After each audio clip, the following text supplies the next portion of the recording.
This is Indonesia, a fascinating country you never heard of. And it wouldn't have existed without the Dutch. Indonesia is huge. It's the fourth biggest in population, the biggest Muslim country in the world. The country has a great variety of cultures, religions, and people in their borders. But these borders have not been shaped by Indonesian peoples. They are a direct legacy of their colonial past, shaped by Dutchmen in their greedy quest for wealth. What is weird is that these borders were only finished a few decades before Indonesia won its independence. And these colonial borders and the resources within them give Indonesia trouble to this day. So how did these borders come into being? How do they influence the present? How did we get here?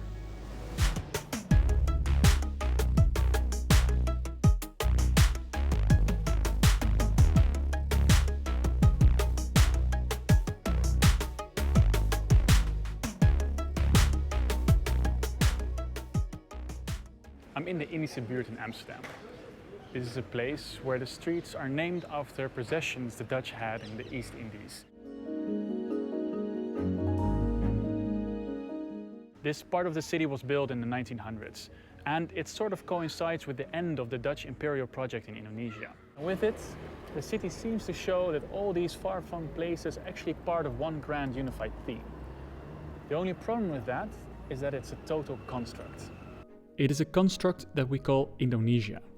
This name, meaning Indian island, was used in the 1800s by English researchers. The Dutch preferred to call it the Netherlands East Indies, India, or just the East.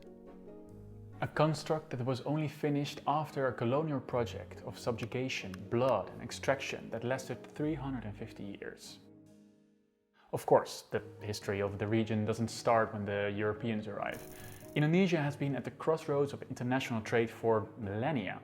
Take this 700-year-old batik.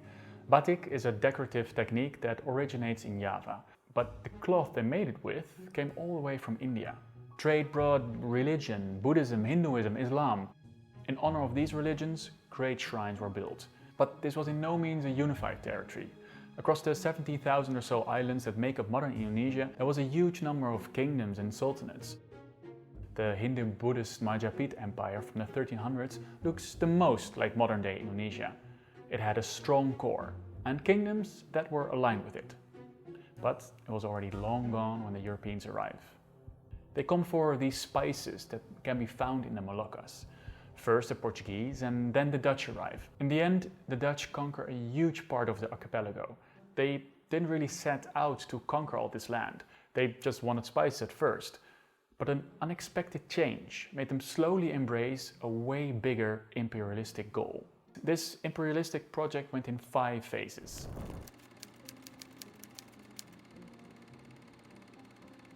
In the first, the Dutch tried very hard to gain a monopoly on the spice trade, because that's what makes the most money.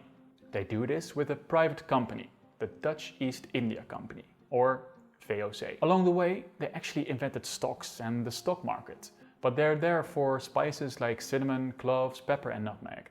They use them to cook and for medicine. How fortunate that you can't find nutmeg anywhere in the world but here. I have to tell you a bit about what an insane company this VOC was, what they could do.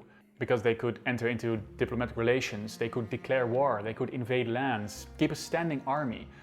Imagine Apple one day just deciding to invade China. But there is one more thing. The Dutch start with trade though. They made a contract with the Bandanese, where the nutmeg grows. But these people, they understood market capitalism, so they also traded with the English. And that really pisses the Dutch off, big time. Remember, they're here for monopoly. They can't have people trading with everyone. The governor, Jan Pieterszoon Koen, hires Japanese samurai to butcher village elders. They depopulate the complete islands. Thousands die in this genocide. At home, not everyone was pleased. The predecessor of Koen said, "In an empty sea, on empty lands, with dead people, you can't make a profit." But that's not what Koen thought. Next to subjugating complete islands, the Dutch also strike deals with local kings and sultans. They can keep their throne, as long as they serve the Dutch. And in the end, the Dutch make it. They have a monopoly on the spice trade. Finally. And then, well, things change. Suddenly these heavy stews of medieval times that needed a lot of spices are not so popular anymore. They are replaced by French cuisine, truffles, oysters, crab. Has all the bloodshed been for nothing? So what do the Dutch do with this tropical destination?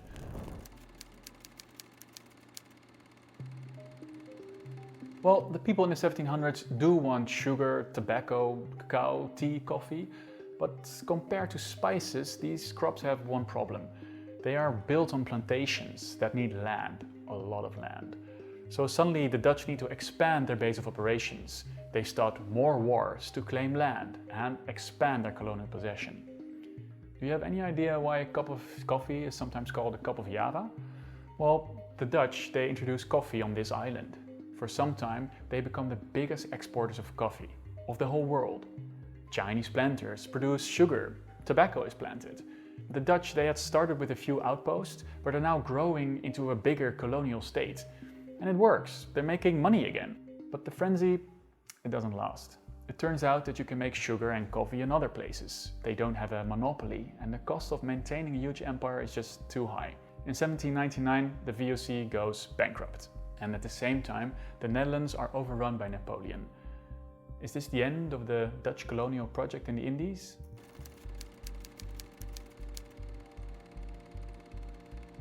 Well, not really. Occupation of the Indies continues. First a brief stint under French and then English rule. Later, when Napoleon is defeated, the Dutch get their colony back. And they get a present. While they were away, a governor started this whole new thing, a colonial army, with recruits drawn from all over the archipelago. It is called the KNIL. A lot of recruits sign up from the Moluccas, because that spice trade that wasn't so lucrative anymore, they needed a job. And the Dutch, they had some ideas how to use this new army.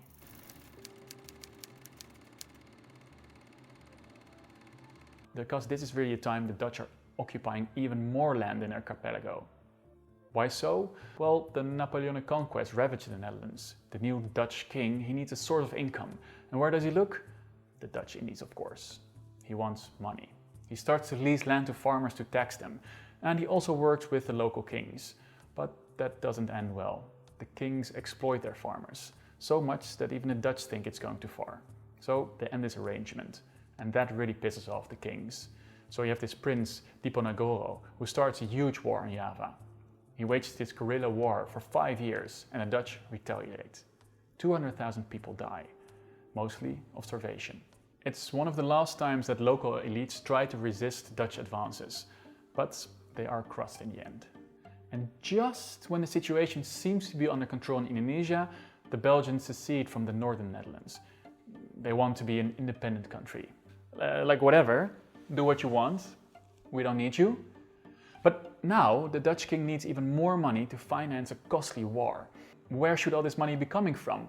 Well, this king got a brilliant idea. What if we tax the local population? They shouldn't give money, but culture goods. Coffee, cacao, rubber. They may not have money, but they can farm. Greed, for lack of a better word, is good. So suddenly the whole population of Java, the farmers, had to use 1/5 of their plots to make these culture goods. If you couldn't or didn't have a farm, you had to work 66 days for years in a government plantation. This was called the cultuurstelsel. And for the Dutch, the cultuurstelsel becomes a huge success. Up to half of the total revenue for the Netherlands in the 1850s comes from the cultuurstelsel. Half. But Dutch and local rulers squeeze the local population and ask more and more of the farmers. These farmers can't even make enough rice, which leads to famines. And the system leads to an outcry by a colonial employee, Multatuli. He writes this book, Max Havelaar, that describes the atrocities in the colony. It really resonates in the Netherlands with all the injustice done to the locals and slowly means an end to the government-led cultuurstelsel. But is this the end of the exploitation? No.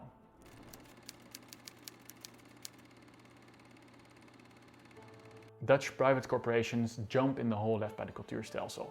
They build plantations that need more and more land. And the Dutch are ready to get it. Between 1816 and 1914, the KNIL launches some 200 military expeditions. Some are small, and some are endless.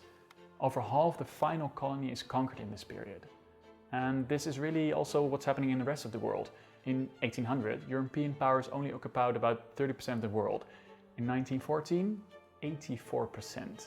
Changes in the world have repercussions in the colony. When the Suez Channel is opened in 1869, the far edges of this region suddenly become super important. Ships that used to arrive from the southwest suddenly start arriving through the Strait of Malacca, next to the Sultanate of Aceh. Aceh is a strong, independent state with a strict interpretation of Islam, and they want to keep it that way. They fiercely resist the Dutch advances. It takes 40 years of war and the lives of 100,000 people to pacify this stretch of land.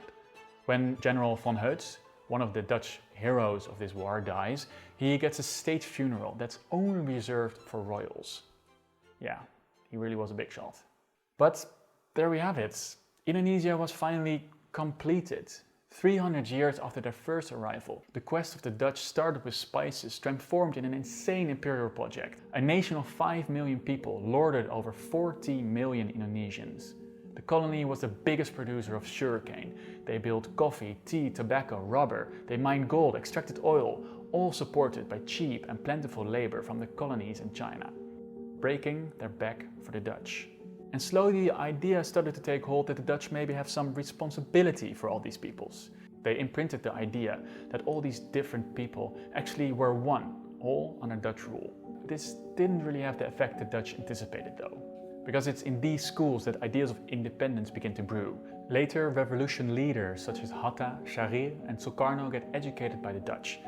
They develop this idea of unifying all these different peoples in one state, based on the territory of the colony. The fight for independence and the creation of a nation-state from the rubble of this colonial empire is far from easy. The path to a modern Indonesia leads past insurrections, a fight with the former colonizer, and enduring internal insecurity. We will cover this path in part 2 of this series.